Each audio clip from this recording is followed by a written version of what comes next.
ये कहानी दो बच्चों की है जो कि स्पेसिफिक ओशन के एक आइलैंड में फंस जाते हैं और ये काफी अरसे तक आइलैंड पे ही रहते हैं। और जैसे जैसे दोनों जवान होते हैं इनके अंदर नई नई फीलिंग्स भी पैदा हो रही होती हैं। ये दोनों एक दूसरे की तरफ अट्रैक्ट हो रहे होते हैं, लेकिन ये दोनों ही अपनी फीलिंग से अनजान होते हैं। आगे जाकर ये क्या करते हैं और ये आइलैंड में फंसे कैसे हैं, ये जानने के लिए वीडियो के एंड तक बने रहिएगा। मूवी के स्टार्ट में हमें एक शिप दिखाया जाता है जिसमें एक पूरी फैमिली सवार होती है और दो बच्चों को दिखाया जाता है। ये दोनों आपस में कजन होते हैं। लड़के का नाम रिचर्ड और लड़की का नाम एमलिन होता है। रिचर्ड के बाबा भी उसके साथ मौजूद होते हैं और शिप में इनके साथ एक कुक भी होता है जिसका नाम पैडी होता है। देखते ही देखते शिप में बहुत ज्यादा धुआं फैल जाता है जिसकी वजह से कुछ भी दिखाई नहीं दे रहा होता। पैडी जैसे तैसे करके दोनों बच्चों को छोटी कश्ती में बिठाता है और वहाँ से ले जाने लगता है। और फिर रात गुजरती है और सुबह होते ही एमलिन को एक आइलैंड नजर आता है और वो फौरन ही पैडी को उठाती है कि हम लोग आइलैंड के पास पहुंच गए हैं। पैडी आइलैंड को देखकर बहुत ज्यादा खुश होता है और फौरन ही अपनी कश्ती को आइलैंड की तरफ मोड़ लेता है। जब वो आइलैंड में पहुंचते हैं तो वो देखकर बहुत ज्यादा खुश हो जाते हैं क्योंकि उस आइलैंड में हर चीज मौजूद होती है जो इंसान के जिंदा रहने के लिए जरूरी होती है। पानी, खाना, फल, फ्रूट सब कुछ वहाँ पर मौजूद होता है। ये तीनों ही इस आइलैंड पे आके बहुत ज्यादा खुश होते हैं क्योंकि इन तीनों को ही जो चीज चाहिए होती थी वो फौरन ही मिल जाती थी। और यहाँ पर पैडी को बहुत सारी शराब की बोतलें भी मिलती हैं जिसे देखकर पैडी तो बहुत ही ज्यादा खुश हो जाता है। और उसी टाइम ही रिचर्ड एक इंसानी खोपड़ी को लेकर पैडी के पास आता है जिसे पैडी देखकर ये समझ आता है कि इनसे पहले भी यहाँ पर कोई आया था, इसलिए वो बच्चों को लेकर आइलैंड के दूसरी साइड पे चला जाता है। और फिर रात होती है और रात को पैडी खूब शराब पीता है। पैडी शराब पी ही रहा होता है कि उससे आइलैंड के दूसरी साइड से आवाजें आने लगती हैं। वो देखने के लिए उठता है और वो देखता है कि एक पत्थर पर एक मांस पड़ा हुआ है और उसके पास बहुत ज्यादा खून भी है, यानी यहाँ पर किसी ने बलि दी हुई है। ये सब कुछ देखकर पैडी बहुत ज्यादा डर जाता है और वो फौरन ही बच्चों के पास आता है और आकर बच्चों को समझाने लगता है कि तुम लोगों ने किसी भी सूरत आइलैंड के दूसरी साइड पे नहीं जाना है। लेकिन पैडी खुद बहुत ज्यादा परेशान होता है कि आखिरकार आइलैंड के दूसरी साइड पे हुआ क्या था और वहाँ पर होता क्या है। फिर तीनों मिलकर खूब मस्ती करते हैं, लेकिन पैडी ने बहुत ज्यादा ड्रिंक की होती है इसलिए वो जल्दी सो जाता है।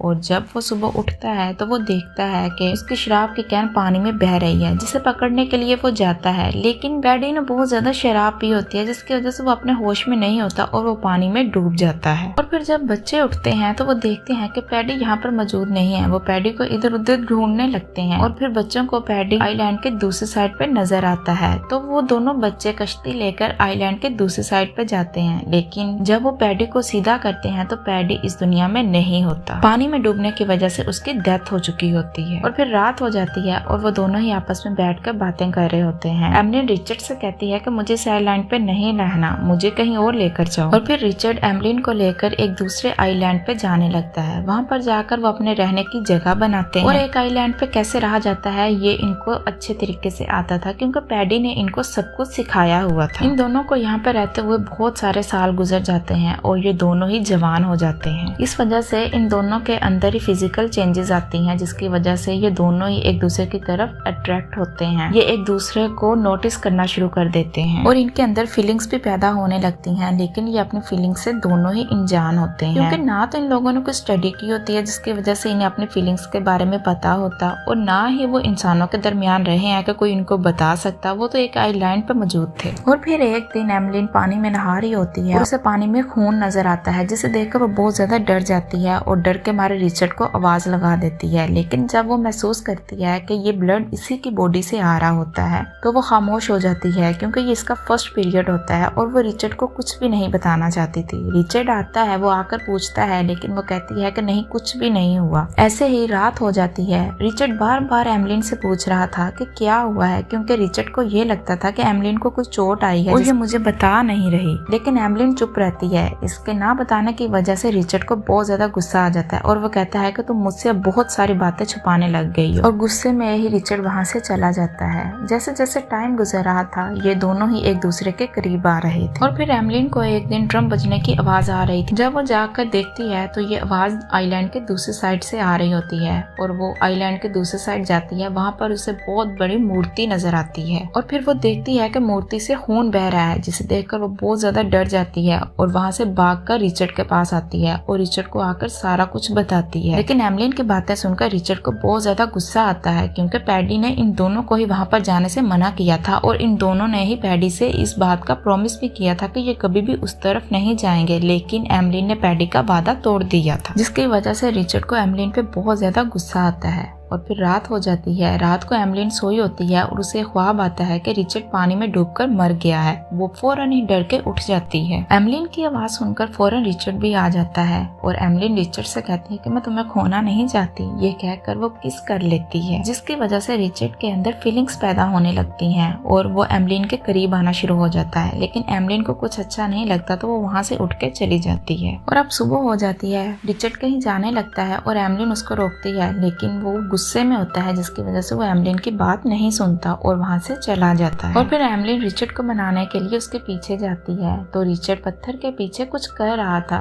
लेकिन एमलिन को समझ नहीं आ रहा था कि वो क्या कर रहा है। और फिर एमलिन रिचर्ड को आवाज लगाती है, लेकिन एमलिन की आवाज सुनकर रिचर्ड को बहुत ज्यादा गुस्सा आता है और वो उस पर चिल्लाने लगता है। उसी टाइम में रिचर्ड को एक शिप नजर आता है और रिचर्ड भागकर एक पहाड़ी के पास जाता है, जहाँ पर उसने बहुत सारी लकड़ियां जमा कर रखी थी ताकि अगर कोई भी शिप आए तो आग जलाकर उसको सिग्नल दे सके। लेकिन बहुत देर हो जाती है। जब तक रिचर्ड उस पहाड़ी के पास पहुंचता है तब तक शिप वहां से गायब हो जाता है। लेकिन वहां पर एमलिन मौजूद होती है। अगर वो चाहती तो वो सिग्नल दे सकती थी। जब रिचर्ड एमलिन को वहां पर देखता है तो रिचर्ड फिर से उसके ऊपर चलाना शुरू कर देता है। उसे फिर से गुस्सा आ जाता है कि तुमने क्यों नहीं उनको सिग्नल दिए। दरअसल एमलिन को ये आइलैंड पे रहना अच्छा लगता था, इसलिए वो वहाँ से नहीं जाना चाहती थी और वो रिचर्ड के साथ टाइम भी स्पेंड करना चाहती थी। लेकिन रिचर्ड बहुत ही गुस्से में होता है और वो गुस्से की हालत में ही एक नाव बनाता है और पानी में उतर जाता है वहाँ से जाने के लिए। लेकिन कुछ ही दूरी पे जाकर उसकी नाव डूब जाती है और वो पानी में तैरकर वापस आ जाता है। और जब रिचर्ड को एमलिन वापस आते हुए देखती है तो बहुत ज्यादा हंसती है और उसका मजाक उड़ाने लगती है और फिर कहती है कि मुझे पता है कि तुम उस दिन पत्थर के पीछे क्या कर रहे थे। रिचर्ड को सुनकर बहुत ज्यादा गुस्सा आता है। वो कहता है कि तुम मुझे छुप छुप कर देखती हो। आगे से एमलिन कहती है कि हाँ, तुम भी तो मुझे छुप छुप कर देखते हो जब मैं बिना कपड़ों के होती हूँ, मैं अच्छे से जानती हूँ। ये सुनकर रिचर्ड को और ज्यादा गुस्सा आ जाता है और वो झोंपड़ी के अंदर जाता है और जाकर एमलिन का सारा सामान बाहर फेंक देता है। और रिचर्ड कहता है कि ये झोंपड़ी मैंने बनाई थी तो यहाँ पर सिर्फ मैं रहूंगा, अब तुम्हें यहाँ से जाना होगा। इसलिए एमलिन को बाहर ही रहना पड़ता है। लेकिन जब बारिश आती है तो वो एक गुफा में छुप जाती है। और फिर हम लोग देखते हैं कि एक दिन एमलिन कुछ फ्लावर्स लेकर उस मूर्ति के सामने जाती है। दरअसल उस मूर्ति को वो अपना गॉड समझने लगती है और जब एमलिन फूल रखकर वहाँ से जाने लगती है तो उसका पाँव एक जहरीली मछली के ऊपर आ जाता है, जिसकी वजह से वो बहुत ज्यादा जख्मी हो जाती है। काफी दिनों से रिचर्ड ने एमलिन को नहीं देखा होता, इसलिए उसको ढूंढता हुआ आइलैंड के दूसरी साइड पर जाता है। लेकिन वो देखता है कि एमलिन बहुत ज्यादा बीमार है, तो वो एमलिन से पूछता है कि तुम्हें क्या हुआ है। तो एमलिन बताती है कि मेरा पाँव एक जहरीली मछली के ऊपर आ गया था, जिसकी वजह से मेरी बहुत ज्यादा हालत खराब है, तुम मुझे मेरे गॉड के पास ले जाओ। तो रिचर्ड उसे उठाकर उस मूर्ति के सामने लेके जाता है और देखते ही देखते एमलिन अच्छी भली हो जाती है। और फिर रिचर्ड एमलिन को अपने साथ ले जाता है। एक दिन ये दोनों बैठकर बातें कर रहे होते हैं और बातें करते करते ही दोनों एक दूसरे के करीब आ जाते हैं और इन दोनों के दरमियान फिजिकल रिलेशन हो जाता है। और इस एहसास को इन दोनों ने पहली बार महसूस किया था, क्योंकि इनके अंदर फीलिंग्स बहुत पहले से ही पैदा हो चुकी थी, लेकिन ये दोनों ही अपनी फीलिंग से अनजान थे। लेकिन ये इनको एहसास अच्छा लग रहा था, इसलिए वो दिन में बहुत बार अपनी फीलिंग्स का मजा लेते थे। और फिर इसी तरह ही आइलैंड पर इनके दिन गुजरने लगते हैं। और फिर रिचर्ड नोट कर रहा होता है कि एमलिन उसको टाइम नहीं दे पा रही, तो वो एमलिन से पूछता है कि क्या तुम अब मुझे प्यार नहीं करती। तो एमलिन कहती है कि नहीं, ऐसी बात नहीं है, मेरी तबीयत नहीं ठीक है,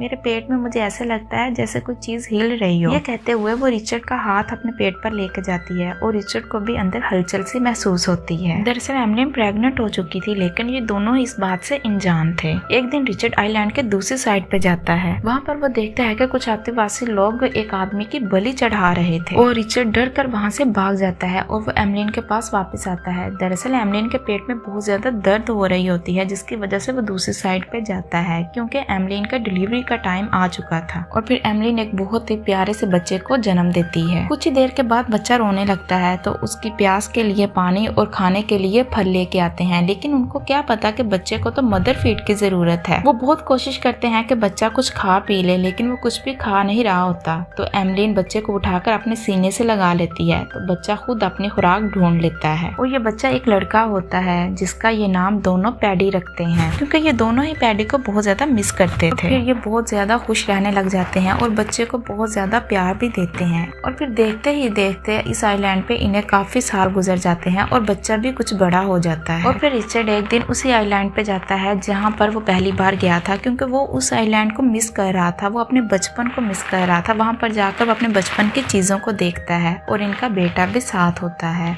वहाँ पर इनका बेटा एक पौधे के पास खड़ा होता है और उस पौधे पर लगे हुए जहरीले बेर को तोड़कर वो अपनी नाव में रख लेता है। जब एमलिन वापस जाने के लिए नाव के अंदर बैठती है तो उसके हाथ से एक स्टिक छूट जाती है और वो उसे पकड़ने के लिए बहुत ज्यादा कोशिश करती है, लेकिन वो स्टिक उसके हाथ में नहीं आती, जिसकी वजह से वो रिचर्ड को आवाज देती है। रिचर्ड फौरन ही पानी में उतरता है और इनके पास आने लगता है, लेकिन रिचर्ड के पीछे एक शार्क पड़ जाती है और फिर एमलिन रिचर्ड को बचाने के लिए जो दूसरी स्टिक होती है वो शार्क के ऊपर फेंक देती है और रिचर्ड फौरन ही नाव के अंदर सवार हो जाता है। इस तरह वो पूरी रात बगैर किसी सहारे के नाव में बैठे रहते हैं और इन्हें बहुत ज्यादा भूख भी लग रही होती है और बच्चा भूख की वजह से वही जहरीला बेर उठाकर खा लेता है और बच्चे को जहरीली चीज खाते हुए एमलिन देख लेती है, जिसकी वजह से वो बहुत ज्यादा परेशान हो जाती है और वो ऐसे समझती है कि अब कुछ ही देर के बाद इसका बच्चा फोत हो जाएगा। इसकी वजह से वो दोनों ही सोचते हैं कि ये दोनों भी यही जहरीला बेर खा लेंगे ताकि ये दोनों भी जिंदा ना बचे। तो वो आधा आधा करके दोनों बेर खा लेते हैं और वो तीनों ही बेहोश हो जाते हैं। दरअसल ये बेर इतना ज्यादा जहरीला नहीं होता कि किसी की जान ले सके, इस वजह से ये तीनों बेहोश हो जाते हैं। अब इनकी नाव को पानी में बहता हुआ रिचर्ड के फादर देख लेते हैं और वो इनकी बोट के पास आ जाते हैं। जब वो अपनी टीम को कहते हैं कि इन्हें चेक करो क्या हुआ है, और जब वो लोग इन तीनों को चेक करते हैं तो वो कहते हैं कि ये सिर्फ बेहोश हैं, लेकिन अब तक इनकी सांसें चल रही हैं। इस तरह इनकी जान बच जाती है। इसी के साथ ही मूवी का एंड हो जाता है, लेकिन इसका पार्ट 2 भी मौजूद है जो कि मैं आप लोगों के साथ इंशाल्लाह कल शेयर करूंगी। Thanks for watching.